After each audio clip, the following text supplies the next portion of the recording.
when and how to have the big talk.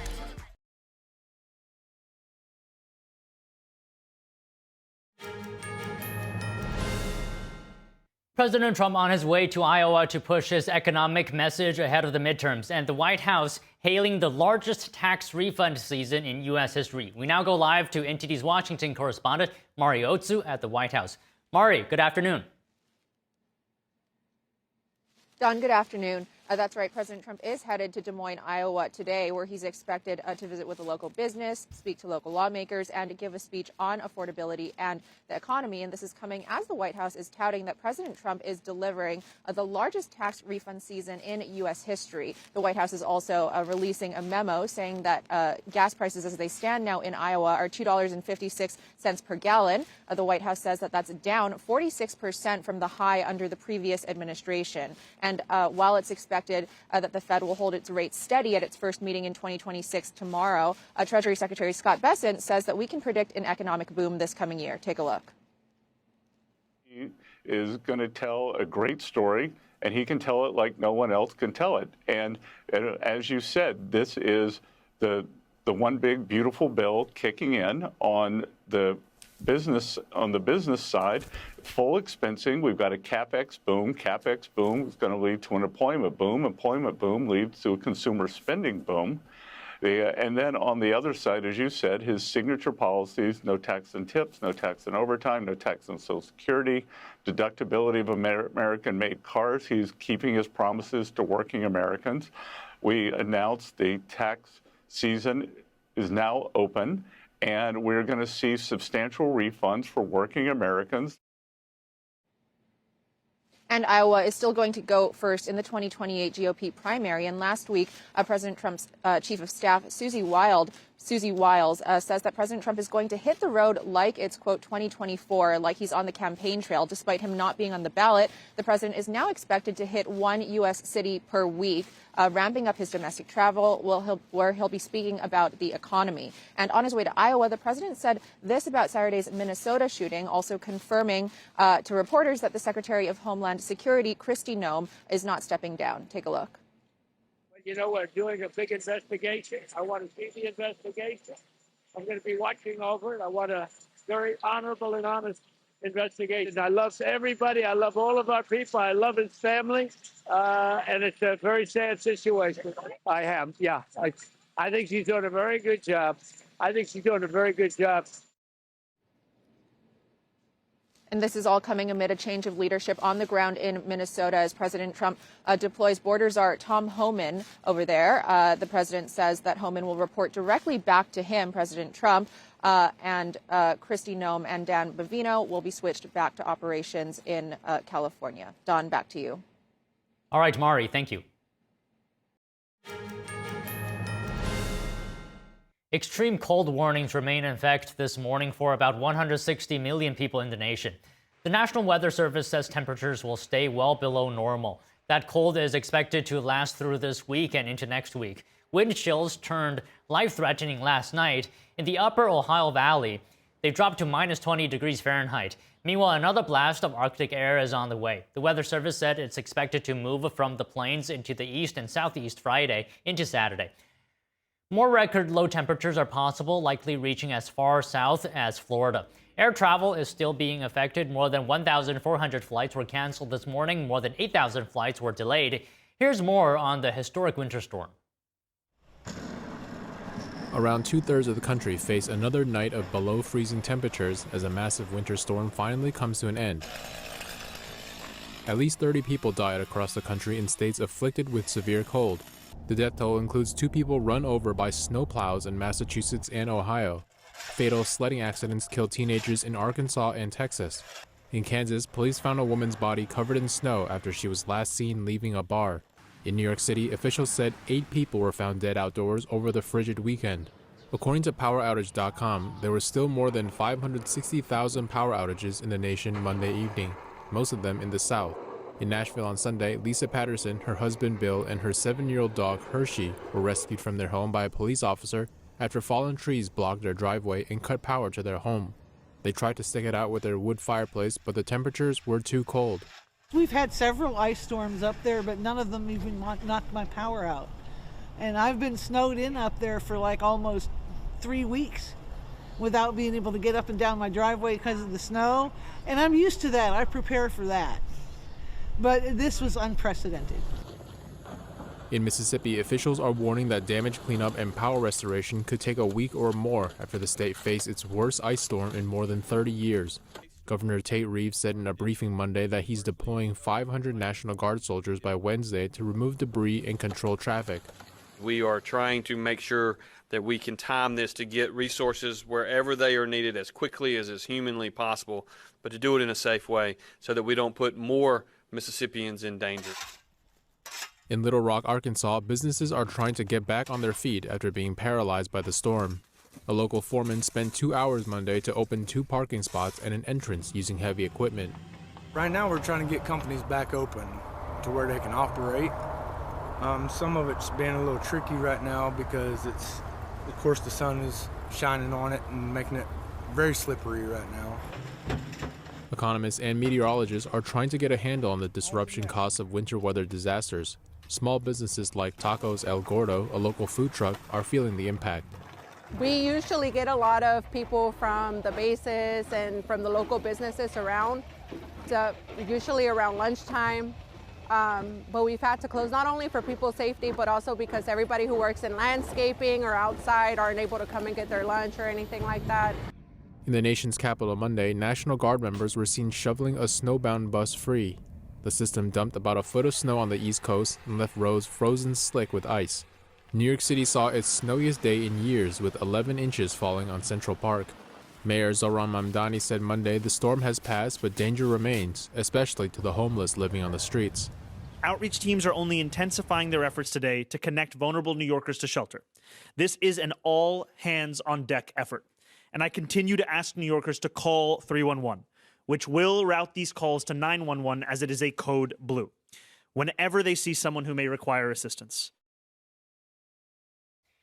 President Trump signed an executive order aimed at helping Los Angeles residents rebuild homes destroyed by wildfires last year. The fires damaged much of the Pacific Palisades and Eden Canyon areas.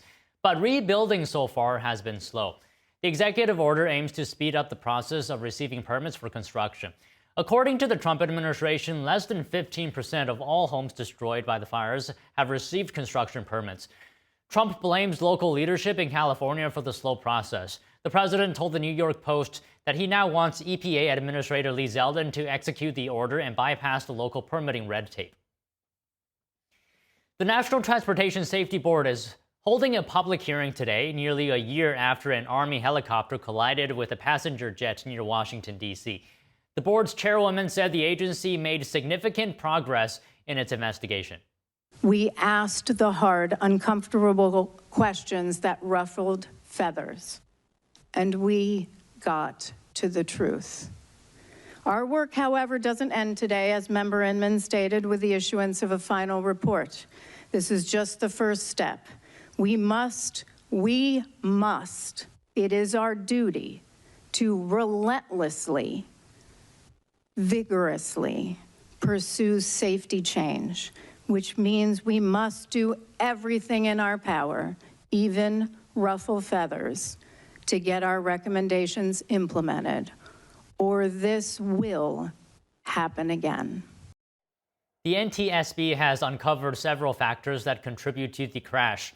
The agency pointed to the helicopter route past Ronald Reagan National Airport and warnings that the FAA had ignored for years. The board also determined that the Black Hawk helicopter had been flying 78 feet higher than it should have been. The NTSB added that the Army helicopter had turned off a key system that would have broadcast its location more clearly. In addition, the board's lead investigator said that an air traffic controller was handling 6 airplanes and 5 helicopters at the same time. The mid-air collision on January 9th, or 29th actually, 2025, killed all 67 people aboard both aircraft. The incident marked the deadliest plane crash in the U.S. since 2001. ICE agents will support security operations for U.S. delegations at the 2026 Winter Olympics. The president of the organizing committee for the Milano Cortina Games responded. I have heard that they, ICE agents, will be present for technical reasons only because there are high-ranking U.S. government officials here in Italy, but they have nothing to do with the security aspects of the Olympics. I know that this is normal, or almost normal, when presidents or vice presidents are present, or as in this case, the U.S. Secretary of State. That's all. The Department of Homeland Security confirmed that ICE will be present at the Olympics. DHS said it was clear that the agents would only assist in providing security, adding that ICE does not conduct immigration enforcement in foreign countries. ICE's Homeland Security investigations will support the State Department's Diplomatic Security Service. Both will work with their Italian counterparts. DHS added that Italian authorities will be in charge of all security operations. Construction permits. Trump blames local leadership in California for the slow process. The president told the New York Post that he now wants EPA Administrator Lee Zeldin to execute the order and bypass the local permitting red tape. And a coalition of Minnesota's largest employers issued a joint appeal calling for de-escalation amid protests. Joining us to discuss is Will Hild, Executive Director of Consumers Research. So, Will, good afternoon. Always good to have you on the show. Now, the CEOs of 60 corporations, that's including Best Buy, Target, General Mills, they represent billions in market cap coming together like this. What is your perspective on this? Does this signal anything? Yeah, I think it signals a marked difference from the way that a lot of corporations reacted several previous times when far-left political activists would try to demand that they, take sides in a heated political debate. We saw this when there was the controversy around George Floyd. We saw this when Georgia and Texas were passing election integrity legislation. In both those situations, corporate leaders foolishly decided to weigh in on the side of the far left, and they were roundly punished for it, both by consumers, but also just humiliation, as a lot of the things that the far left advocated for either hurt their own businesses, like defunding the police, which led to a huge shoplifting epidemic, or just turned out to be false, flat out false, like when the Major League Baseball pulled the All-Star game from Denver and moved it from Atlanta to Denver, where they actually had fewer voting rights and days to vote than they were going to have in Georgia after the election integrity legislation. So I think what this statement suggests, if you look at the neutrality of it, the sort of even-handedness of it, corporations have had their hands burned on that stove over and over and over again, and I think they've learned their lesson. Okay, you're saying they were punished for the position that they took years ago. Can you speak to the specifics of the impact for our viewers? How were they burned? Well, certainly. Well, like I said before, some of the consequences of the positions that they themselves advocated for greatly were deleterious to their position. For example, the movement to defund the police after the death of George Floyd led to a huge rise in crime, particularly shoplifting, that hurt a lot of the brick and mortar retailers that had signed on to statements in support of the far left defund the police position or had given money to BLM. In addition, it was a huge hit to their brand. And to be fair, we played a significant role in that, calling out with major seven-figure ad campaigns corporations that went woke to distract from their own misdeeds in the market or their mistreatment of their customers. So part of it was because of a backlash of conservative activism saying, listen, corporations need to focus on serving their customers, not on far-left woke politics. Okay, so, what do you attribute to this change? You're saying this new letter, its tone is rather neutral. How did this come to happen now compared to years ago? Well, I think one of the things that's rapidly shifted over the last 4 to 5 years is the large asset managers like BlackRock, State Street, and Vanguard that used to avowedly push these corporations and their boards in a woke left direction have now themselves been stung by a number of actions from state attorney generals, the federal government. We're seeing a ton of EOs come against, pushing back against ESG and a lot of the nonsense that woke asset managers were pushing. And so these corporations, these retail-facing corporations, don't have the cover that they did from people like Larry Fink at BlackRock 5 years ago. And so part of it is the corporations themselves have been hurt by some of their previous positions, but also they don't have some of the asset managers that hold a ton of their stock as stewards for pension funds and institutional investors covering for them. So you see companies a lot more reticent to take far left positions. Okay, well, I'll just ask one more question on this. I'll stop pulling on the thread after this. But why do you think Larry Fink changed his position? Well, like I said, a big part of that is that there were a ton of actions taken by state legislatures in mostly Republican states and even states attorneys general. For example, Ken Paxton in Texas and joined by 11 other states attorney general are currently suing State Street, BlackRock, and Vanguard for intervening in the coal market, pushing so-called net zero incentives that decrease the production of coal. That's just one area in which woke politics was pushed by asset managers that led to corporations down the chain going in that direction. But these asset managers have been feeling the sting of sort of retribution for those kind of activities, and so they have been pushing a lot less of that woke activism into the corporate America. Okay, well, so in the letter, the companies are calling for local, state, and federal officials to work together following the fatal shooting of the 37-year-old. Can I just get your comments on the protests here? What is the path to de-escalation? Well, I think the letter made some good points, and what we've seen right after that was that the state, local, and federal leaders did just that. Governor Walz and Mayor Frey called President Trump and conceded that they would allow local law enforcement that had been specifically not cooperating with ICE, requiring support from federal officials, that they would end that policy and that local police would protect ICE as they're going about doing their job. So to that extent, you could say that the letter was successful in pressuring state and local leaders to step up and enforce the law as is their responsibility under their job duties. And how big of a role would you say do state and local leaders play in reducing tensions in Minnesota? I mean, I think they're the bulk of it. I mean, unless we're going to say that federal officials aren't allowed to enforce the law in states where the governor says otherwise, which of course was litigated in the Civil War, and that's a done issue, then state and local leaders are going to have to comply with federal officials. And when they leave federal officials at the whims of far-left radical violent activists, it leads to the kinds of escalations that we're seeing here. So it's great to see Governor Walz and Mayor Frey finally step up to their job duties as elected officials, as governor, as mayor of these places. Their job is to enforce law and order and to support the federal officials who are enforcing federal law. Okay, well, just quickly, one last thing. President Trump said he had a good call with Governor Walz and sending 3 requests. Do you think we'll see changes on the ground?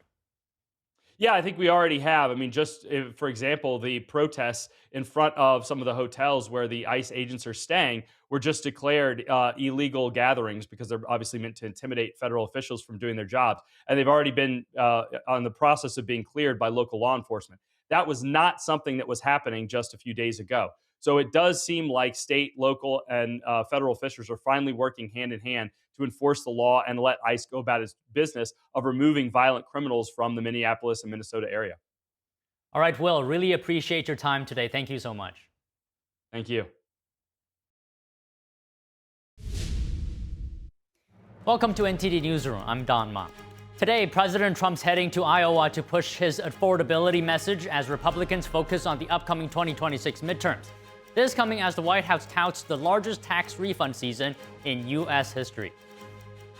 A federal appeals court lifts limits on ICE tactics in Minnesota, siding with the Trump administration. And Border Czar Tom Homan is heading to Minnesota and will meet with Minneapolis Mayor Jacob Frey. Lawmakers call on DHS Secretary Kristi Noem to testify as tensions mount over ICE operations. This comes as Republicans scramble to avert a government shutdown as Democrats protest funding ICE, with one Democrat breaking ranks. Following the deadly winter storm, extreme cold is gripping much of the nation, affecting millions of people. And forecasters say another winter storm could hit parts of the East Coast this weekend. Chinese spies have been hacking the phones of the UK's senior officials. Who are the officials and what's being exposed?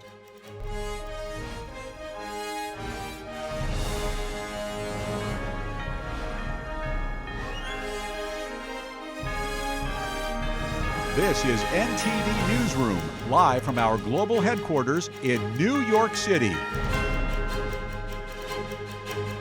Good afternoon, and thank you for joining us today. And now a look at the latest operations of ICE in Minnesota. A federal appeals court yesterday sided with the Trump administration, allowing ICE officers to detain protesters and use non-lethal munitions and crowd control tools. NTD's Daniel Monahan has more on the ruling.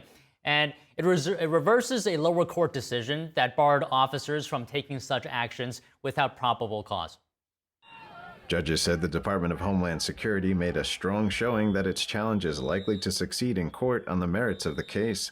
The three-judge panel noted video evidence showing the difficulty federal agents face. Many protesters get in officers' faces and block their vehicles, then rejoin the crowd, mixing with those who are merely observing or recording. Attorney General Pam Bondi applauded the ruling, writing, "A liberal judge in Minnesota tried to handcuff ICE agents who are enforcing the nation's immigration laws and responding to obstructive and violent interference from agitators. This DOJ will protect federal law enforcement agents from criminals in the streets and activist judges in the courtroom." Borders Hour Tom Homan is heading to Minnesota. President Trump wrote on Truth Social that Homan is tough but fair and will report directly to him. Secretary of Homeland Security Kristi Noem called Homan's deployment good news for peace, safety, and accountability in Minneapolis. She said his experience will aid wide-scale fraud investigations and help remove violent criminal illegal immigrants from the streets. And President Trump said he had a very good phone call yesterday with Minnesota Governor Tim Walz, and that the two leaders are on a similar wavelength amid unrest in Minneapolis. Walz called the conversation productive, emphasizing the need for impartial investigations into the shootings in Minneapolis involving federal agents.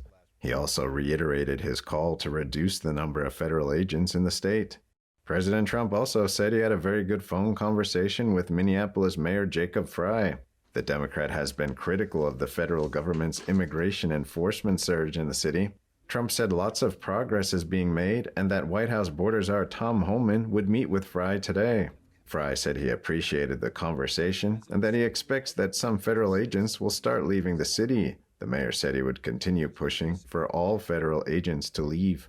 Assistant Secretary of Homeland Security Tricia McLaughlin responded to speculation that Commander-at-Large of the U.S. Border Patrol Gregory Bovino was fired. McLaughlin denied any dismissal, saying Bovino is a key part of the president's team and a great American.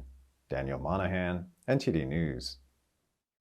A judge in Minnesota has summoned the acting chief of ICE to appear in court on Friday. He is threatening to hold the ICE chief in contempt. The chief judge of Minnesota's federal court said acting ICE director Todd Lyons must explain why he should not be held in contempt. The judge said ICE has not complied with dozens of court orders in recent weeks, and the agency missed a deadline to provide a detainee with a bond hearing. In a filing yesterday, he added, quote, "The court's patience is at an end. ICE and the DHS have not yet commented on the judge's order. Federal immigration enforcement in Minnesota has led to a surging number of emergency lawsuits by immigrants who say they were illegally detained. The administration launched Operation Metro Surge in December to target what it calls criminal illegal immigrants." And the First Lady, Melania Trump, called for unity amid the protests in Minnesota. She spoke about the ongoing federal immigration operation this morning on Fox News. Take a listen. We need to unify. I'm calling for unity. I know my husband, the president, had a great call yesterday with the governor and the mayor, and they're working together to make it peaceful and without riots. I'm against the violence, so if we protest in peace. Multiple reports were saying that Border Patrol Commander Gregory Bovino is expected to leave Minneapolis today. Following that news, protests erupted last night in the freezing cold outside a hotel where protesters believed Bovino was staying. Dozens of people gathered, making noise with whistles and other items. In a statement, Maple Grove police say the situation later escalated. They said some people engaged in unlawful behavior and objects were thrown at officers. Authorities said the protest was no longer peaceful and a dispersal order was issued. Police say several protesters were arrested who failed to comply with the order or committed crimes. Amid escalating protests against ICE, the DHS says it is investigating a U.S. citizen who attempted to buy a firearm to kill ICE agents. In a statement today, the DHS said a woman in Kenmore, New York, attempted to buy a firearm on 2 separate occasions. She stated she wanted to use the weapon to, quote, protect herself from ICE agents and also to kill ICE agents. The DHS did not identify the woman, but said she is a U.S. citizen. The agency condemned radical rhetoric against immigration enforcement personnel. The DHS said, quote, "You will not stop or slow us down. ICE and our federal law enforcement partners will continue to enforce the law, and if you lay a hand on a law enforcement officer, you will be prosecuted to the fullest extent of the law." Meanwhile, the FBI is investigating encrypted signal chat groups allegedly used by anti-ICE activists and to track and obstruct federal immigration agents. FBI Director Kash Patel confirmed the investigation yesterday, saying the Bureau is examining information provided by the public about the group chats. Here's Patel appearing on the Benny Johnson show. We immediately opened up that investigation because that sort of signal chat being coordinated with individuals, not just locally in Minnesota, but maybe even around the country, if that leads to a break in the federal statute or a violation of some law, then we are going to arrest people. You cannot create a scenario that illegally entraps and puts law enforcement in harm's way. Now, we will balance the First and Second Amendment constantly, but we have to let the community know that we will not tolerate acts of violence and an escalation and a violation of the federal code. If they broke the law, you should be worried. It's that simple. If you didn't break the law, there's really nothing to worry about. Patel says investigators are using standard tools, including subpoenas and grand juries, to determine whether any laws were broken or violence was encouraged. Patel emphasized the investigation is not about restricting free speech or peaceful protests, nor lawful gun ownership. He said it becomes a federal matter only if individuals incite violence, threaten law enforcement, or otherwise break the law. The announcement comes days after an independent journalist reported infiltrating a signal group in Minneapolis. Activists in the group allegedly tracked ICE and Border Patrol vehicles and shared real-time location updates. Patel said the FBI is leading the effort to determine whether criminal activity occurred. As tensions mount over ICE operations in Minnesota, lawmakers call on DHS Secretary Kristi Noem to testify publicly. And one Democrat breaks ranks with his party as many refuse to fund ICE. NTD's Melina Weisskopf reports. Several Democrats on Capitol Hill are pressing to impeach the DHS secretary following the second fatal shooting in Minnesota. We're always going to need border enforcement at the southern border, but we absolutely have to dismantle Trump and Kristi Noem's version of ICE. Amid the pressure, Republicans have summoned Secretary Noem to testify before Congress. Noem has not shied away from critics, instead swiftly agreeing to appear as a public witness. She's repeatedly defended her leadership in the ICE operations. I don't know of any peaceful protester that shows up with a gun and ammunition rather than a sign. This is a violent riot when you have someone showing up with weapons and are using them to assault law enforcement officers. She's agreed to testify on March 3rd before the Senate Judiciary Committee. This comes as lawmakers return to Capitol Hill today. Democratic leadership is leading the party to oppose the funding for the DHS and ICE. It's part of several funding bills expected to be brought up later today. One Democrat yet again breaking ranks. Senator John Fetterman described himself as a pro-immigration Democrat as he revealed his stance in a statement writing, "I reject the calls to defund or abolish ICE." He added that he strongly disagrees with many strategies and practices ICE deployed in Minneapolis and believe that must change. Though he says he supports an idea to separate ICE funding from the broader funding package, but Republicans are unlikely to make that change. Senators must approve several funding bills by Friday to avert another partial government shutdown. Reporting from Washington, D.C., Melina Weisskopf, NTD News. Joining us now to discuss the latest in the protests in Minnesota is Mike Leon, lead anchor at the Legal Podcast Network and host of the Can We Please Talk News Commentary podcast. And we have Tony Kinnett, national correspondent for the Daily Signal and host of the Tony Kinnett Cast radio show and podcast. So first of all, good afternoon to you both. Tony, I'll start with you this time. The First Lady issuing a statement regarding the protests. She says she's against the violence. If you protest in peace. We need to unify in these times. What is your reaction? I mean, I certainly appreciate the sentiment, and good afternoon to you both. I'm sorry. I'll be that individual to say that I never really take a lot of stock in statements made by first ladies of the United States. No offense to them, they're not an elected position. I'm sure that there are a lot of Americans who would love to see peace, who would love to see things be a lot calmer, but that's simply not in the cards right now. Especially given the rhetoric that was, of course, given by the Minnesota state and local officials refusing to cooperate with federal law enforcement. And then, of course, you saw the really just awful statements by Secretary Kristi Noem and then Kash Patel. And then this entire situation continued to get worse as people were encouraged to go out into the streets and violate federal law. And that, again, those kind of situations that arise from them are not often ones which can be solved by the first lady saying we must have peace. Again, I appreciate the sentiment. Do I think that that's going to do anything? As though there's someone out there that says, "Oh man, Michelle Obama, Joe Biden, Melania Trump has come out to say something. Now I can act differently." I doubt it. I'm sorry if that's perhaps a little brash. Okay, I mean, that's fine. Mike, let me go to you. What's in the cards?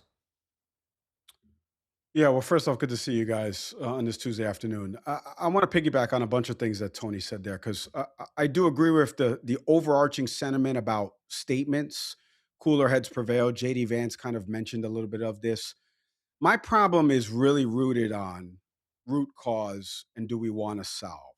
What I mean by that is, and I say this as a producer at one of the networks that a lot of people watch that is very conservative leaning, we have got to start stripping out these buzzwords and phrases from the lexicon and the rhetoric, because people start rolling their eyes when it happens. Because if you truly want a solve to what happened in Minnesota, when JD Vance went there, the first thing he should have done was had a joint press conference with Mayor Jacob Fry and Governor Tim Walz and talked about the issues, because the buzzwords and phrases right now are that this person was impeding ICE operations, Alex Preddy, and other people that were protesting across the street from a donut shop, by the way, Don.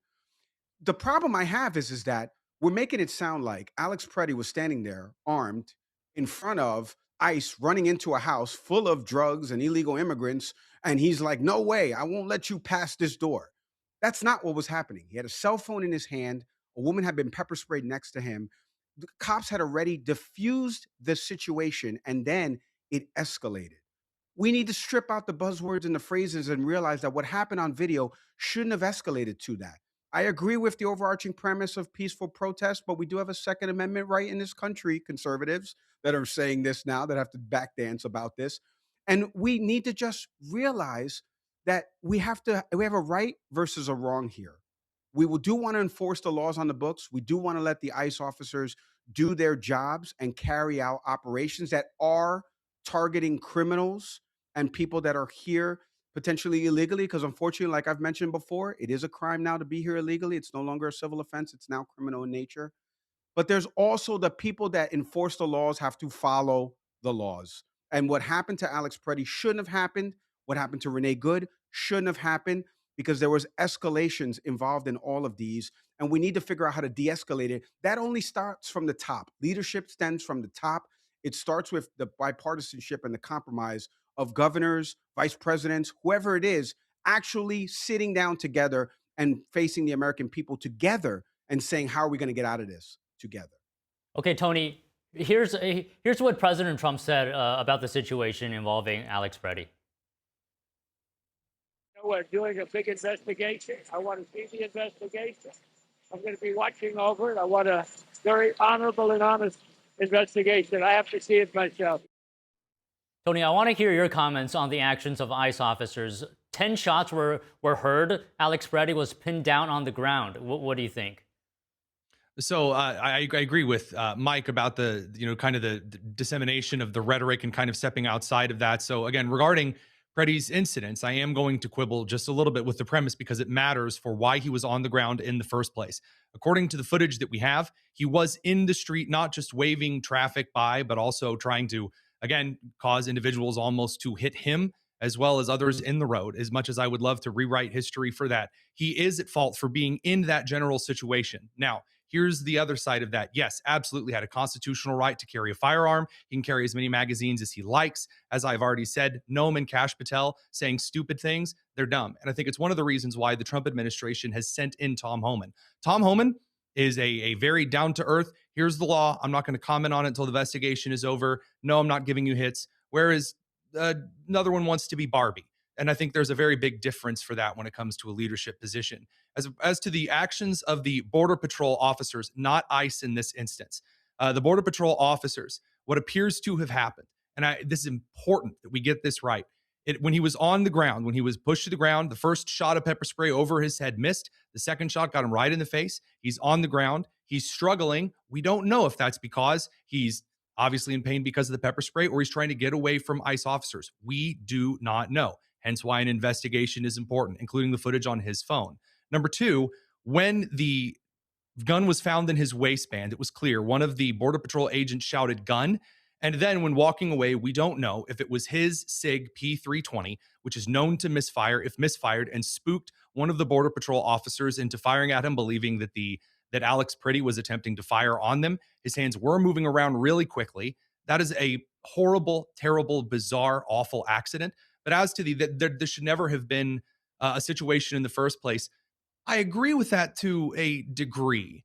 But the issue is that when people have been encouraged to go obstruct law enforcement, that term does matter here, when they've been encouraged to Kool-Aid man their way between an arrest and the officer making the arrest, you do put yourself in considerable risk and danger. And pretending that's never going to result in a death, I think, is disingenuous. That doesn't mean we want the deaths to happen. That doesn't mean that we want to see individuals who make that gamble and then find out that sometimes the Darwin Award is received. And this is one of the reasons why it's very crucial to limit the amount of individuals trying to interfere with these things. But pretending that this is something that we can just fully Monday morning quarterback, I don't think is possible. Mike, your response, and why do you think Trump is sending border czar Tom home, and why now? Why not earlier? Well, I will say one thing that I do appreciate the president kind of, distancing himself for Secretary Noem's ridiculous comments about this or anybody else, Caroline Levitt, the doubling and tripling down from this administration when on video a man is killed after being pepper sprayed and already being subdued, regardless of the context of him standing there with a cell phone and yelling loudly. That doesn't warrant a man being shot 10 times. I'm sorry. We all see the video. I can't pretend to unsee what I saw on videotape. I understand what Tony means about context matters in all of this. This is a man who is an ICU VA nurse. He is the one who is rehabilitating people who come back from defending this country. That's the kind of guy that probably would vote Republican. And here is a man who's just out there exercising his First and Second Amendment rights. It is not your First Amendment right to obstruct traffic. It is not your First Amendment right to do so. But Tony, is that I obstruct traffic right now? Should I be shot 10 times by the police? Is that, come on, that's man. a false binary, and you know it. It's not a false binary. It's exactly what escalated to it, Tony. It's exactly what escalated to it, Tony. If I stand in the middle of the street, no, seriously though, it matters in this context. And I'm glad that we're bringing this up, because if I stand in the street, do I deserve to be run over? Should a driver try to miss me if I'm in the street? Well, we would hope that a driver would try to stop or try to miss me, that if I'm jaywalking, God forbid, that someone hits me with a vehicle. But if you violate the law and you get yourself into a situation where he is clearly attempting to move his way out of the way of the officers, that puts him in a dangerous situation. That's not justifying him being shot. That's not saying, oh, well, therefore it was good and he deserved it. Absolutely not. But pretending that when you break the law, that all of a sudden you're like, all right, I'm still afforded all of these extra safeties and guarantees. Yeah. That's not how it works in fast moving situations. But Tony, the problem is that. But Tony, there's running into the kicker and there's roughing the kicker. Okay. In the NFL, there's those two fouls. They look similar, but one's way more egregious. You know that jaywalking, holding a cell phone, and actually directing traffic. By the way, a snowy day, he wasn't just in icy conditions. He had no authority to direct traffic. I understand that, but he was shoving his phone in front of the camera in the car when the people were driving by as well. Tony, I want you to, I'm being serious for a second. I just want you to take off the conservative hat for a second. You're telling me that a man who's recording and vociferously using the First Amendment within his right, 10 minutes later, he's pepper sprayed, and exactly that's what I'm trying to explain to you. No. I think you're agreeing with me. False framing. What I'm trying to explain to you, Tony, it's the escalation part of this. These officers on a short training program, which we've done on our show, talked about how they become trained ICE officers now, and the process Border has been Patrol agents in this expedited case, to not 13. ICE. Yes, it's even worse. Even worse. These are people that Minnesota. What am I missing here? The border's the other way.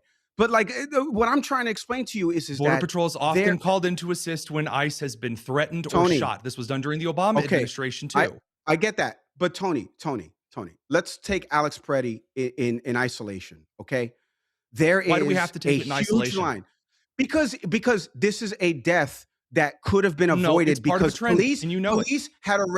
police had already subdued the two people that they were pepper spraying. That's what pepper spray is meant for. It's meant as to subdue people. It's deployed to subdue people. They were not fighting police. They couldn't see anything. Once they're subdued, there is no additional reason, as law enforcement officers I've talked to from Virginia to Florida will tell me, there is no reason to escalate that situation. The situation becomes further escalated by the officers on the video. I can't let you rewrite the history of what I saw on video from multiple I'm not rewriting angles. the history. Okay, I'm okay, not. Tony, hold on, we'll Tony, get hold on, one more Tony. comment from you. Hold on, Tony. We'll get one more Yeah, comment from you, Tony, and then we'll move on. Okay, go ahead, Tony. I absolutely agree that situations do not need to be escalated. This is part of a trend in which federal law enforcement has been consistently and violently attacked throughout their entire time enforcing the law in Minnesota because state and local authorities would not do the duty and the job that they have, according to the relationship between federal and local governments, that other states have been able to carry out. In this instance, as I've said before, I believe that it was a situation that got out of hand when an officer, in disarming Alex in his constitutional right to carry, then shouted gun. And then we don't know whether the P320 went off by itself or whether the first shot was part of the series.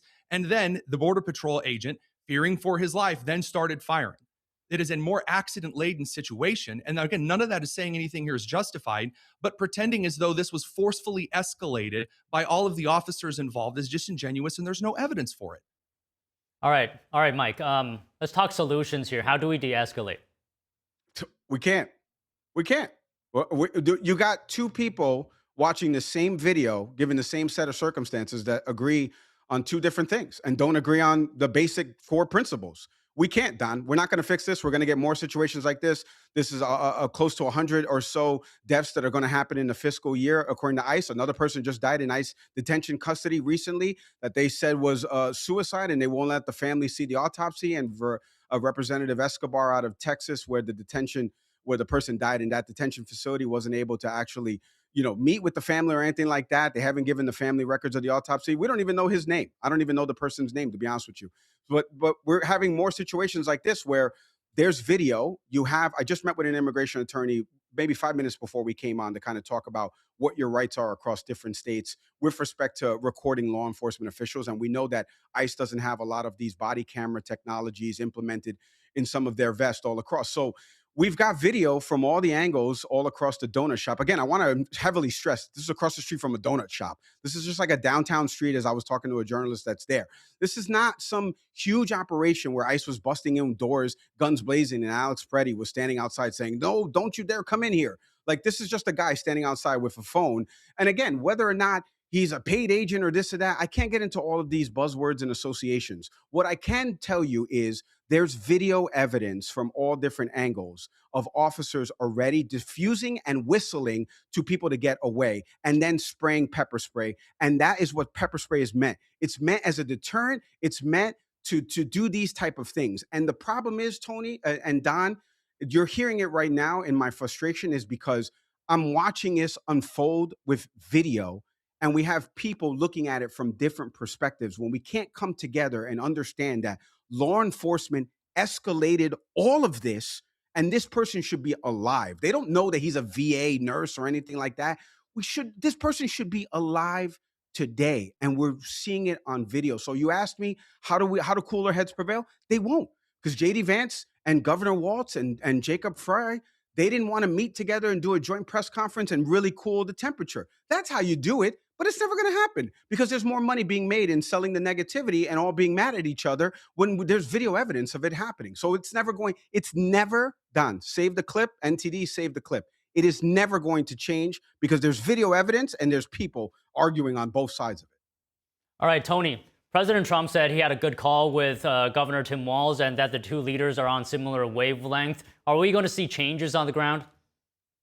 I'd love to see changes. I have to agree with Mike, unfortunately, that I don't believe we're going to see significant changes because you have a group in the country right now that is lying to people about what the right to protest is, lying that, oh, you can block traffic if you're just, you got your phone out in front of you. You can lie to people because you're not going to go out there and die. They'll go out there and die. Oh, they'll go out there and obstruct justice. They'll go out there and assault officers. They'll go out there and do things at prompting by Governor Tim Walz. He'll say, oh, get out there and cause some good trouble. You'll have Keith Ellison call assaulting people, harassing people, and kidnapping in a Minneapolis church First Amendment justified activity. When you have that kind of attitude and you legalize disgusting, violent behavior and prohibit the carrying out of federal law, then you'll get situations at an impasse like this where I don't think, Trump can say he had a great conversation. I'll need to see it because as long as you have people encouraging others to violate the law, to do so, but then call it First Amendmenting is going to end up in more situations like this. I don't think it's going to do that much. Okay, Mike, we have about a minute. Vice President J.D. Vance previously said, if you want changes, talk to lawmakers. Don't target people who are just following orders. What are your thoughts? Well, I'm talking to a few lawmakers coming up on my show. I think one of the things that Democrats have talked about is the funding for ICE. Again, any Democrat that I've talked to is not one of these defund the police or abolish ICE type Democrats. It's really about how do we give people the proper training so that situations don't escalate, so that we kill a 37-year-old, VA nurse who's protecting the troops that are coming back home, that are defending this country. But in terms of like what J.D. Vance said overall, I don't. Does he know that he's the vice president of the United States? Does he know that he has a tie-breaking vote in the Senate? He could be talking to the lawmakers as well and helping to diffuse these situations. It goes back to what Tony and I were just saying again, but from different angles. It's really about, if you truly want to come together, the guards have to be dropped, joint press conferences have to be done, true trials have to be done. Look, ICE, you want to go in there? It's now criminal to be in this country illegally. You want to enforce the laws that are on the books. You want to carry out these operations against the bad hombres that are out here in this country. Go ahead, go do it. You have my blessing. Let's do this. You start killing people, right? And people that are protesting peacefully and legally within their First Amendment rights, and you kill them. Maybe we do an investigation and we see if we could get some charges on folks. But nothing's going to change, Don. All right, we have to leave it there for today. Appreciate the passionate conversation, guys. Always. Thank you, guys. And that was NTD's Mari Otsu reporting from the White House. Florida Czar Tom Homan met with Minnesota Governor Tim Walz amid tensions involving immigration enforcement operations in the state. Both Walz's office and President Trump have expressed some optimism and expect to have ongoing dialogue. NTD correspondent Jason Blair has more. Border Czar Tom Homan met with Minnesota Governor Tim Walz Tuesday morning after being sent by President Trump to oversee ICE operations in the state. Walz's office says after the meeting, the governor and Homan agreed on the need for an ongoing dialogue and will continue working toward those goals, which the president also agreed to yesterday. President Trump seems optimistic with the meetings. I hear things are going very nice. Homan is also scheduled to meet with Minneapolis Mayor Jacob Frey. On Monday, Frey said that some federal immigration agents will be leaving Minnesota on Tuesday following a call with President Trump. And the Department of Homeland Security says it's investigating a woman after she attempted to buy a gun for the purpose of killing ICE agents. The DHS says that the woman, who is a U.S. citizen, quote, attempted to purchase a firearm on 2 separate occasions and stated she wanted to buy a gun to protect herself from ICE agents and also to kill ICE agents. DHS Assistant Secretary Tricia McLaughlin says every day there are more assaults, more vehicle ramming attacks, more attempts to kill our officers. Now we have an American citizen purchasing a gun with the intent to kill our officers. We've seen an 8,000% increase in death threats. We're also seeing that their family members, where their children go to school, where their spouses work, that's being doxxed online, and they're being targeted too. The DHS also shared an audio recording of a threatening phone message sent to a Minnesota-based ICE agent.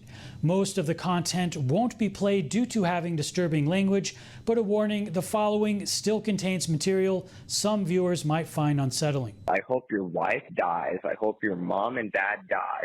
I hope everything wrong that could go in your life happens. I hope you have the most miserable life. I hope you get hit by a bus. In response, the DHS says, quote, "The men and women of ICE are fathers and mothers, sons and daughters.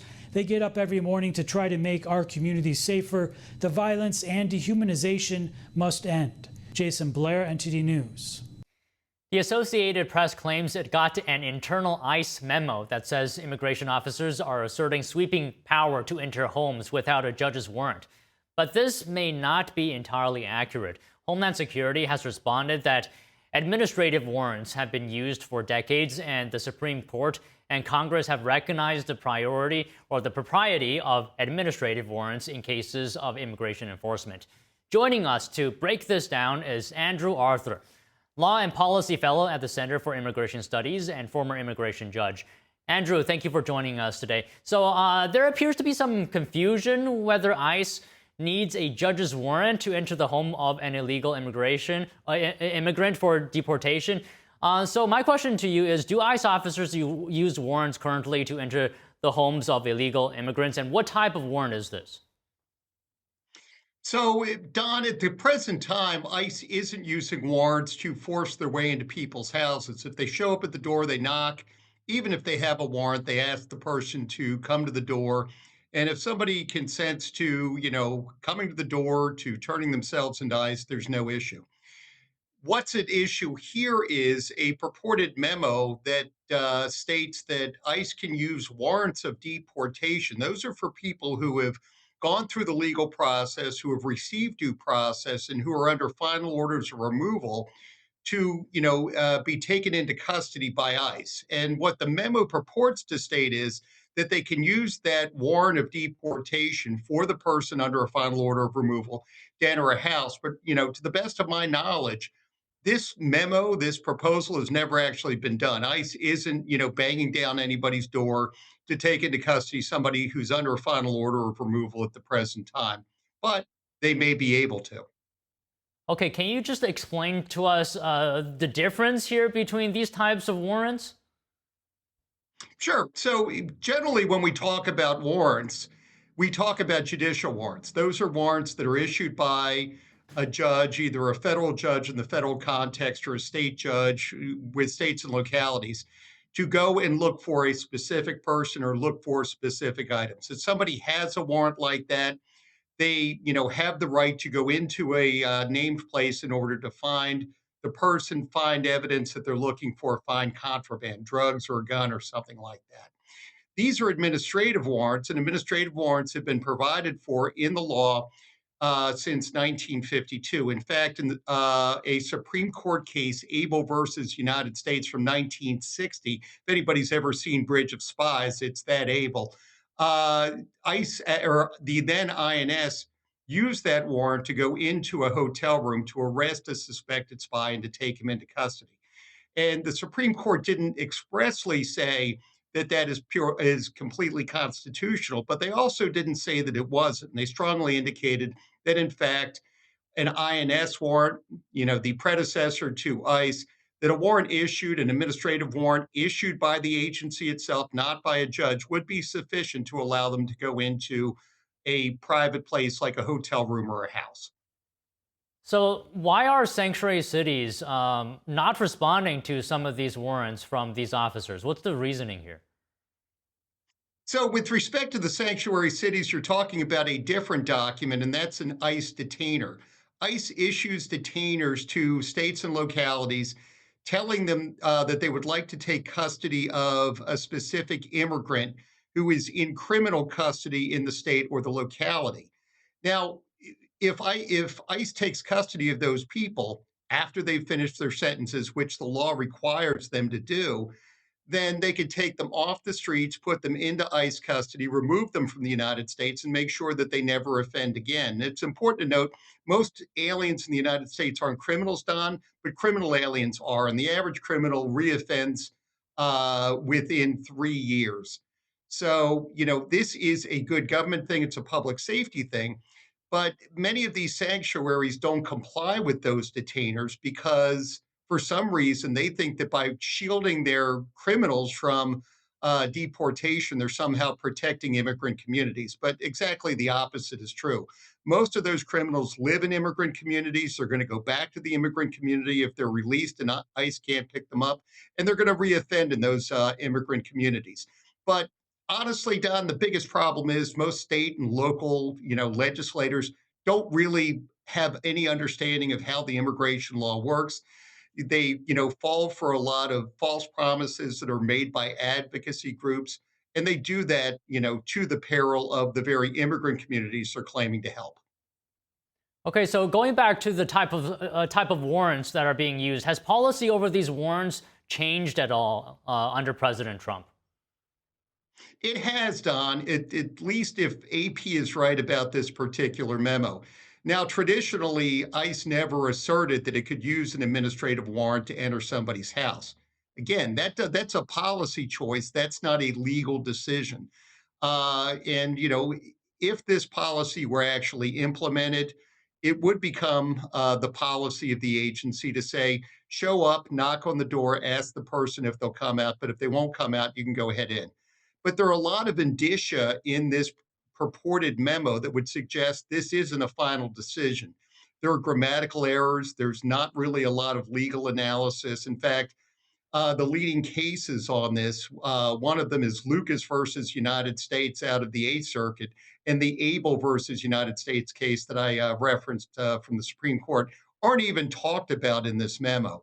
So this sounds more like a preliminary plan more than a final decision. But, it's a lot more legally valid than many lawyers think, and especially than a lot of advocates are claiming it is. Yeah, there has been some confusion, but you explained it very clearly. Thank you very much for that. Thank you, Don. Before his scheduled speech and rally in Iowa, President Trump is visiting local businesses such as restaurants. Let's take a look at that. Thanks, Gary. Thank you very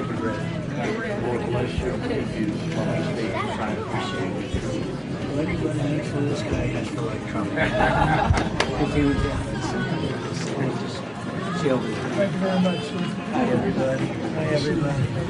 Look who we have. Hi, that's right. A little press. A little press. I wish they were more honest, but that's okay. How are you? Nice to see you. I love this. Look at that hat. Hey, I love that. Look at it. Full, beautiful. And you're watching now President Trump at a local restaurant engaging with locals there, having a good time, smiling. Everyone seems to be enjoying the atmosphere here with the president. And just now, President Trump signed a hat belonging to one of the restaurant goers. It's always exciting. You all doing all right? You going over to the speech? You going over to the speech? Good. We're going to have a good time. Nice group of people. We'll do whatever's appropriate. We secured the border. Remember that. We secured the border. We did things that nobody thought was possible. We had 25 million people come through the border. When I took over, it was a mess. You take a look at what we did in terms of pricing. So you had gasoline at $4.50. Now it's at $1.99 in many places, a gallon, $1.99. $1.89 in Iowa, sir. That's right. And what are you there? $1.89. $1.89. And he's a very honorable man. He doesn't make up stories. $1.89. When I took over, you were $4.50, $3.50, $5 all over the place. No, we have prices coming way down. But remember, we secured the border. Crime is down all over the country. We just had a crime report coming out from, I think, one of the networks, which they hate to hear this, but crime is the lowest number ever recorded. So, what they say. And, we talk about Minnesota, but in Minnesota, you probably read, their crime is way down. You know why? Because we took out thousands of criminals out of Minnesota. and that's why it's good. So anyway, but we have Tom Homan is over there. We all love Tom. Yeah. And he met with the governor, met with the mayor. He's going to meet with the mayor, I guess, and it's going very well. But remember this: even Minnesota, their crime is down, and you know why it's down? Because of what we did. We took out thousands of criminals, career criminals, bad criminals, people that came in from Venezuela. By the way, how did we do in Venezuela? Not bad, right? But people that came in Venezuela, think of it, people that came in from countries all over the world. They came from the Congo. They came from all over South America, all over Latin America, all over Africa. They came from everywhere. And they came out of prisons in many cases. They came out of mental institutions in many cases. And we're getting them out, and we got a lot of them out. But we have now the safest country we've ever had. Washington, D.C. went from being a crime-ridden place to a place that has virtually no crime in a period of a couple of months. So it's we're very proud of what we've been able to do. And this is a state that's been with me all 3 times, right? Since the very beginning, boss. Very beginning. I'd like to give it another one, too, if you want. Mr. President, why did you decide? Yeah, I'm going to do a lot of traveling. I think so. I mean, I like traveling to places. I love this place. This was the beginning of my politics, right? That's right. And it treated me well right from the beginning. Mr. President, message for farmers. Do you feel that the Say what? Do you feel that the President? Mr. President, why did you decide to shake up your leadership team in Minnesota and send Tom? I do that all the time. I shake up teams. Everybody here, these are a lot of owners of farms and places. And you shake up your team. If they can't do the crops fast enough, they got. Look, we have an incredible team. We did something that nobody said was possible. We didn't go back to Congress and ask for legislation. We closed the border. And in the last 8 months, they have, and this is actually hard to believe, nobody crossed the border, right? Nobody. They say nobody. I don't even know if that's possible. But you know, it's Democrats that do the report. It's a very liberal group that does that report. It's a very important report. And for 9 months, I guess 8 months, 9 months, we have nobody coming into our country unless they come in legally. We want them to come in legally. You need people to work for you. But we did something that I would say people thought that was absolutely impossible, and we were able to do it. So we're very honored by what's happened to our country. In addition, we have $18 trillion coming in, building plants, building auto factories, building AI factories. Like no other country in the world has done what we've done in the last year. And I think it's the most successful first-term president. There's never been a year like this in the history of the country.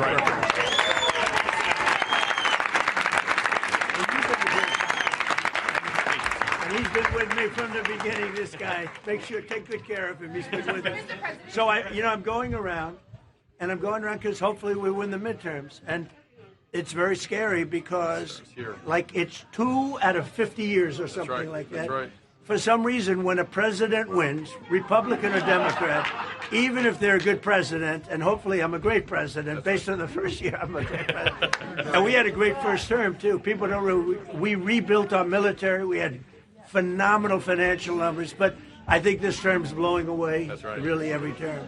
But traditionally, when a president gets elected, out of, I think, 50 years, they've had 2 that won. I don't understand it. You're going to be the They've next. had 2, so we have to, and one was by unusual circumstance. So there's something psychological. If you win the president, whether you're Republican or Democrat, with that being said, the polls look very good. Everything looks very good. And you have great congressmen here, congressmen and women here, and we love Iowa. We love Iowa. And I think didn't I just give the farmers $12 billion, right? 66 billion in total. Well, I gave total 66. But just recently we gave the farmers $12 billion because they were treated unfairly by foreign countries. I said, how much? They said $12 billion. I said, they got it. You know where I got it? Tariffs. I got it from the tariffs. Without the tariffs. And again, you know, most of these, we right now have more factories and plants being built in our country than we've ever had before. That came in because they're coming because they don't want to pay the tariffs. So I said, if you build here, you don't have to pay tariffs. So it's great. Mr. President, you talked a lot about. Mr. President, with the current value of the dollar, do you think it's declined too much? No, I think it's great. I mean, the value of the dollar. Look at the business we're doing. No, dollar's doing great. You know, it's very interesting. If you look at China and Japan, I used to fight like hell with them because they always wanted to devalue their yen. You know that? The yen and the yuan. And they'd always want to devalue it. They devalue. And I said, not fair that you devalue because it's hard to compete when they devalue. But they always fought, no, our dollar's very good. About Minnesota, Mr. President, some of your own administration officials have labeled Alex Preddy. By the way, this is ABC fake news, this one. She hasn't asked me a good question in years. I think a nice woman, but I don't really like her too much. Go ahead, what'd you say? I'd say ABC's about as bad as they get. Mr. President, would you like to see the dollar's value decline more? Would that be No, I'd want it to be just seek its own level, which is the fair thing to do. You could have it, I could have it go up or go down like a yo-yo. I'll give you an example, unemployment. I could create the greatest unemployment numbers or employment numbers ever. All I have to do is hire 3 million people and put them into the federal government, and you have 10 people, for one job, right? That's right. And what we've done is we've cut the federal employees, and they've gone to the private sector. Right. But if I wanted, I could hire 1 million people tomorrow, put them in the federal government, and she'd be writing a story. Unbelievable employment. Unbelievable employment. But we have great unemployment numbers. Yeah.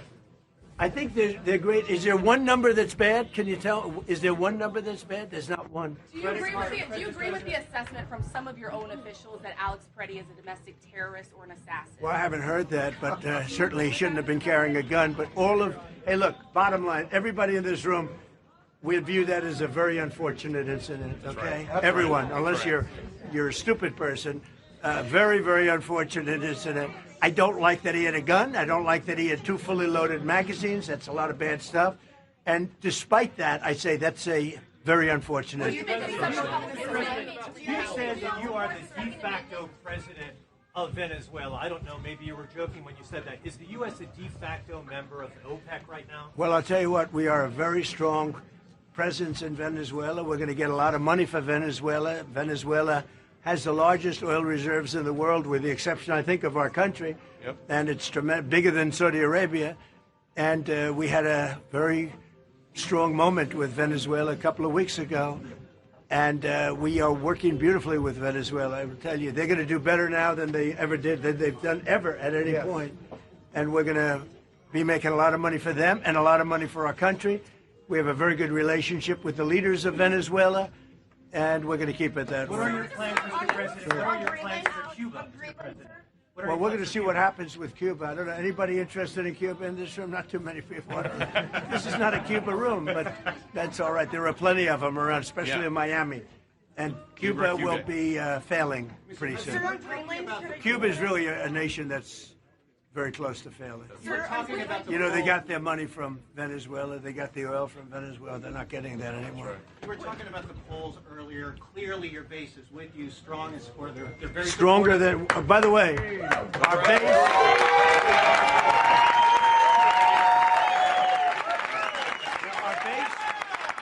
base is with us. I think they're the best poll numbers. The real poll numbers, I think we have the best poll numbers we've ever had. Think of it, if I would have run again, would anybody be happy? So we have the best poll numbers we've ever had. Thank you all very much. I appreciate it.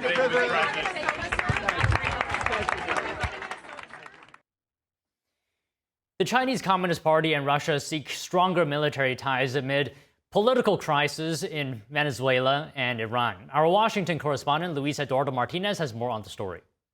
The defense minister of the Chinese Communist Party and the Russian Federation met today to discuss closer security cooperation after their allied authoritarian regimes in Venezuela and Iran failed to keep control due to internal and external pressures.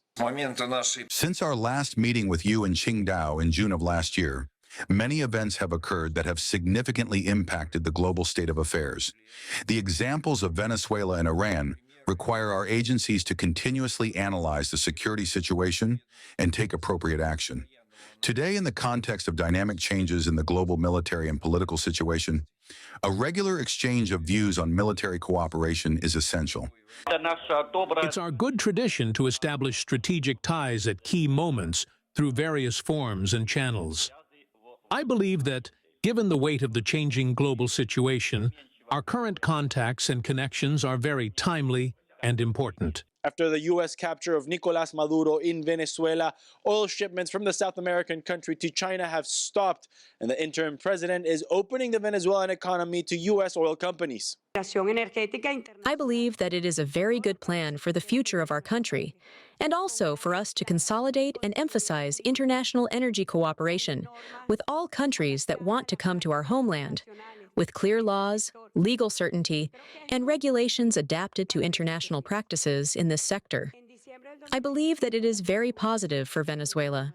Rhetorically, the Venezuelan regime remains defiant of the U.S., but behind the scenes, the interim president is negotiating with Washington the release of political prisoners. That is why it is important that we open spaces for democratic dissent, but that it be politics with a capital P and with a V for Venezuela. Enough already of Washington's orders over politicians in Venezuela. Let Venezuelan politics resolve our differences and our internal conflicts. Once China's and Russia's strongest ally in South America, Venezuela is now actively working to re-establish diplomatic missions with the United States. The first delegation of U.S. State Department officials has traveled to Venezuela, and the CIA Director John Ratcliffe has already met with interim President Delcy Rodriguez. The CIA has had presence in Venezuela for months, and it is expected to continue to operate from the South American country. Reporting from Washington, D.C., Luis Eduardo Martinez, NTD News. Mexican President Claudia Sheinbaum declined to deny halting an oil shipment to Cuba. Washington is reportedly increasing pressure on Mexico to stop selling oil to Cuba. Sheinbaum commented on the issue today. NTD's international correspondent Arian Pastar has the story. Es una decisión soberana. Mexican President Claudia Sheinbaum on Tuesday commenting on oil shipments to Cuba. Cuba has long depended on Venezuela for oil, but things are changing with ousted socialist dictator Nicolás Maduro in jail. Last week, Reuters reported that Sheinbaum's administration was considering stopping oil shipments to Cuba. That's amid growing fears Mexico could face U.S. retaliation. And on Monday, Bloomberg reported that state oil company Pemex reversed an oil shipment to the island scheduled for mid-January. Es una decisión soberana. It is a sovereign decision, and Pemex makes its decisions. So the decision of when it is sent and how it is sent is a sovereign decision and is determined by what Pemex defines based on the contracts.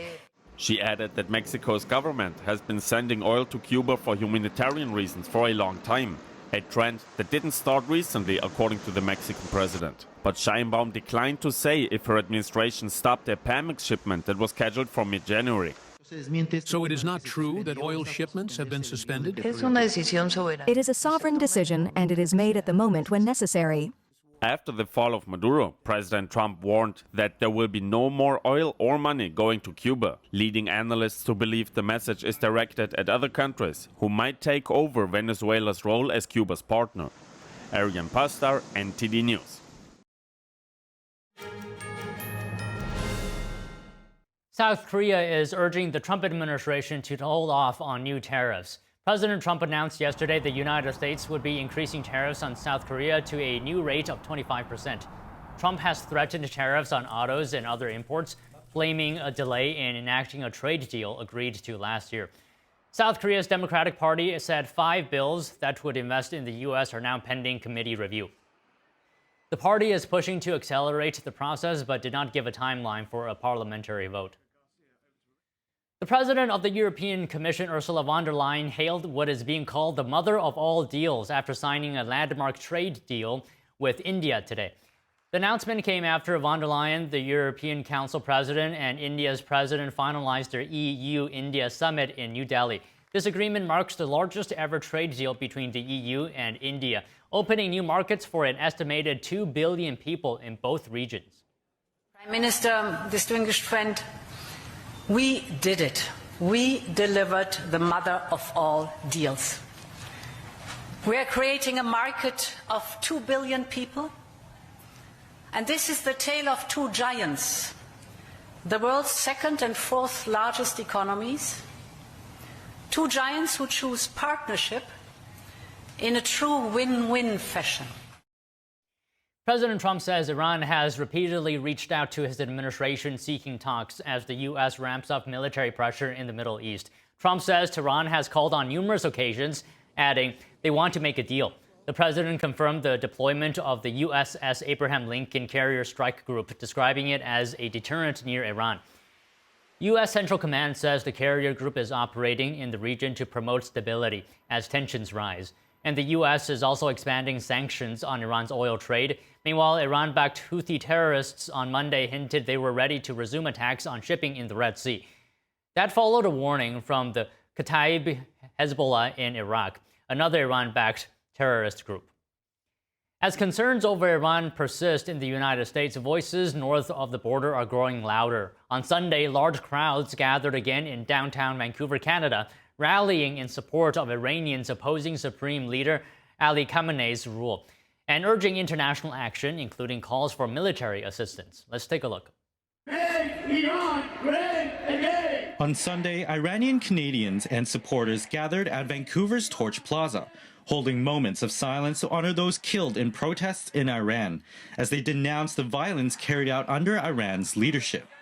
The people inside of the Iran are killing by regime, and they attack people with army weapons and chemical weapons. It's over than criminal. It's over than genocide. The repression, the suppression, the mass murder have been extremely concerning, unprecedented. It actually goes behind authoritarianism, and what you're actually witnessing in Iran is state criminality. Protesters held signs and chanted slogans, voicing support for those still protesting in Iran and calling for the removal of Iran's ruling leadership, demanding freedom for the Iranian people. We are here to end this regime, and I believe we can do it and change the regime after 47 years, hopefully. We are going to fight for you as much as we can to have any chance of saving as many people as we can. We want them to have freedom of choice. We want them to be able to pick their new leaders. We need reform. Rally participants urged countries around the world to strengthen sanctions and support those continuing to resist inside Iran. The regime happens to be the largest sponsor of terror worldwide. The regime's assets abroad must be frozen. Its access to its ships that operate undercover in international seas, that must be blocked. The ways that the regime is able to generate proceeds for basically fueling its criminal machinery, all of those must be blocked. The regime's machinery of repression must be eliminated, must be dismantled, and that can only happen by military intervention. NTD News, Canada. In the UK, a Chinese spying operation has been hacking the mobile phones of senior London officials for years, according to The Telegraph. NTD's Arlene Richards has more. A UK news outlet has reported that senior officials' conversations with Beijing were hacked by a Chinese spy operation between 2021 and 2024. The Telegraph said on Monday the hacking exposed the communications of the closest aides to former Prime Ministers Boris Johnson, Liz Truss, and Rishi Sunak. Well, it's not surprising at all, and it follows hot on the heels of a whole bunch of confirmed cyber attacks on the UK. NTD could not independently verify these claims. It's unclear whether the breach included the mobile phones of the prime ministers themselves. However, the Chinese spying operation known as Salt Typhoon is suspected to be ongoing, which raises the possibility that the current Prime Minister, Sir Keir Starmer, may also have been exposed. Starmer is flying to China on Tuesday in an effort to secure trade and investment with Beijing. Critics have accused Starmer's Labour Party of jeopardizing national security by taking a soft line on hostile Chinese activity. We now have this uncritical engagement with China, with Keir Starmer going to China, lowering the drawbridge and really offering quite a lot in return for what will be very little. The UK security service MI5 alerted the British Parliament last November about the threat of Chinese spying. If spies weren't able to listen in on calls, they might have gained access to metadata, which provides information on who officials were communicating with. The Downing Street hacks are part of a larger global operation that targets multiple countries, including the United States. Arlene Richards, NTD News. British Prime Minister Keir Starmer is heading to Beijing seeking warmer ties with China. It comes right after the UK approved the building of a new huge Chinese embassy in central London. Britain has also recently learned that China has been hacking into the phones of senior aides to several previous prime ministers. Joining us now to discuss is human rights activist Benedict Rogers. He's the co-founder and chair of Hong Kong Watch, senior director at Fortify Rights, and author of the book, The China Nexus. Ben, good to see you again. Hope you're doing well. So let's talk about this. Considering the Chinese regime's record on human rights, which you're well aware of, what topics do you hope and should we expect the Prime Minister to address in his meeting with the Chinese leader? Well, I hope very much that he will address robustly a range of human rights concerns. I think the priority should be demanding the release of Jimmy Lai, the 78-year-old media entrepreneur in Hong Kong who's been in jail for the last 5 years. Jimmy Lai, of course, is a British citizen, so Keir Starmer has a particular responsibility to seek Jimmy Lai's release. But he should also raise, for example, the issues of the genocide of the Uyghurs, the crackdown in Tibet, the recent escalating crackdown on churches across China, the imprisonment of human rights defenders and dissidents, the issue of forced organ harvesting and persecution of Falun Gong practitioners. There's a long list that he should raise. I've actually set out in 2 articles published in the last 24 hours specifically what he should raise. And 19 human rights organizations wrote to the Prime Minister last week, setting out in detail what he should raise. But I think if there is one priority, it ought to be the case of Jimmy Lai. Okay, so if he raises those issues, what leverage would he actually have over the situation? Well, I think his hand is somewhat weakened, both by the decision to approve the Chinese mega embassy last week, but also by his failure to make the visit conditional on, for example, the release of Jimmy Lai. I think he would have been in a much stronger position if he had said, I will not come to China unless you release Jimmy Lai. He didn't take that opportunity. But nevertheless, presumably the 2 sides will be discussing various trade deals. And again, I think he could use leverage there by saying he won't sign trade deals unless there is the release of Jimmy Lai and significant improvements in the various human rights, grave human rights issues that I just outlined. So Ben, as you're aware, Starmer is the first prime minister to visit China in about 8 years. Why haven't previous prime ministers done so? And what is Starmer's intention here? Well, I think previous prime ministers haven't done so partly because there was definitely a cooling in the relationship in recent years for a variety of reasons, particularly China's total breach of the Sino-British joint declaration over Hong Kong, the complete dismantling of Hong Kong's promised freedoms. Also, of course, we had the COVID-19 pandemic and its aftermath, and we had various episodes of Chinese espionage. So relations really deteriorated, and that's why there hasn't been a prime ministerial visit. Why is he going now? Well, he seems to have been determined since he entered office to reset the relationship, to prioritize the economic relationship. And my concern is that he is giving in too much too early and really compromising our values and our security. So are you saying that this could actually backfire for him, for the UK? Well, I think if he comes back with very little results, if he doesn't come back with the release of Jimmy Lai, if he doesn't come back with some progress or assurances of progress on the different concerns, and also it's quite likely that in the great scheme of things, whatever trade deals he does come back with will not amount to as much as he may hope. So it could well backfire unless he achieves something that will surprise us. Okay, so you brought up this earlier. China maintains strict control over religious freedom. The persecution of followers of the spiritual practice Falun Gong continues in China to this day, with many having fled to countries like the UK. So if you could pinpoint to just one thing, what should the main message be that you hope Starmer will be delivering to Xi Jinping? For those in the UK with family members still facing China in this persecution and sometimes even torture?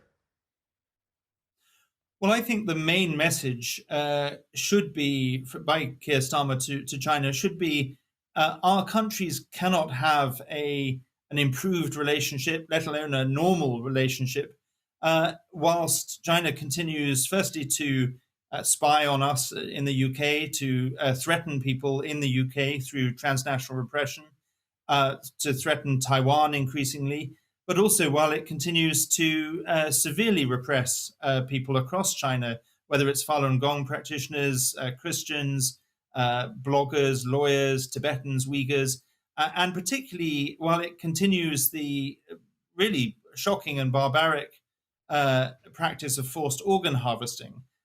You cannot have a normal relationship with a regime that commits a crime against humanity like that. So he ought to deliver that clear message that if China wants a better relationship with us, it needs to stop these barbaric practices.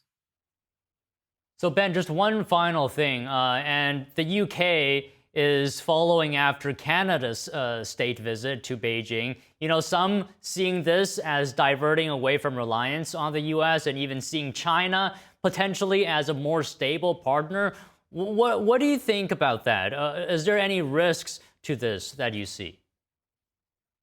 I think there are huge risks. This is a time of admittedly increased tensions among the Western alliance, differences between the British government and the US administration on some policy issues. We had some unfortunate remarks by President Trump about our troops last week, which caused a lot of concern in the UK. But those are not reasons to weaken our alliance with our closest ally, the United States, and to suggest that we would be with a more reliable relationship with a communist dictatorship that is threatening our democracies, rather than a country that we share, even if we have differences, we share democratic values of freedom and human rights and the rule of law. To suggest that is not only crazy, but extremely dangerous. And so I hope that Keir Starmer will not move in that direction. I'm not saying he shouldn't be talking to China. I think we have to keep communications with the Chinese regime open, but he certainly shouldn't be, and other Western leaders shouldn't be moving away from our closest and strongest allies, both economically, militarily, and in terms of our values. Right. Very good points there, Ben. Thank you so much for your time today. Thank you. Shenyun Performing Arts is touring in California and just finished a stop in downtown Los Angeles, bringing traditional Chinese culture to life in front of thousands of audience members. NTD is a media sponsor of Shenyun and has been covering audience reactions since 2006. Here's a look at what audience members had to say about the show. Shenyun Performing Arts closed out performances at the Music Center's Dorothy Chandler Pavilion in downtown Los Angeles, California on January 23rd through the 25th. Audience members were impressed by the skill and artistry of the performers. Absolutely fabulous. Yeah, I texted my co-workers, my assistant director, and told her it was one of the most impressive dance shows I've ever seen. I think a lot of femininity has been lost in the modern dance scene, and so to see that on full display here, with, like you said, the delicate, the elegance, not afraid to just be feminine, how, God made us. It's okay to dance like women. It's very seamless. The 3D backdrop just seemed like part of the set, and the interaction when they connect with the backdrop, it just seems seamless, and it was really well done. Based in New York, Shenyun has been touring the world since 2006 on a mission to revive 5,000 years of traditional Chinese culture from before communism. Shenyun also shines a light on the Chinese Communist regime's persecution of faith and human rights abuses, one of the main reasons they cannot perform in China to this day. The art is amazing, and I think despite all the suppression and censorship from the Chinese government, I think you keep on doing what you do, and art is the expression of the soul, and I think that is the ultimate phenotype of the Chinese civilization is dancing and music and expression, and I think Shenyun is the perfect manifestation of all that. Drawing inspiration from China's rich cultural heritage, Each performance also presents themes of spirituality and faith, values that are found at the origins of traditional Chinese culture. I think it's visually appealing, visually stunning, but it reaches your heart in a way that a lot of it's not overly indulgent. I think so many modern dance companies are so overly indulgent and driven by the self and personal glorification, and this was not on display. And so I think you get to see, just like you said, the creator, the beauty that he, the beauty that he created on this planet for us to all be a part of. I think that's what's going to heal people. I loved it. Dance is a form of storytelling, and this does it in such a beautiful way with the costumes and the backdrop. And I love how they have that technology, the patent, where they're jumping into the screen. And yeah, it's very, very entertaining and very unexpected. I didn't know what this was going to be like when I came here, and I was blown away.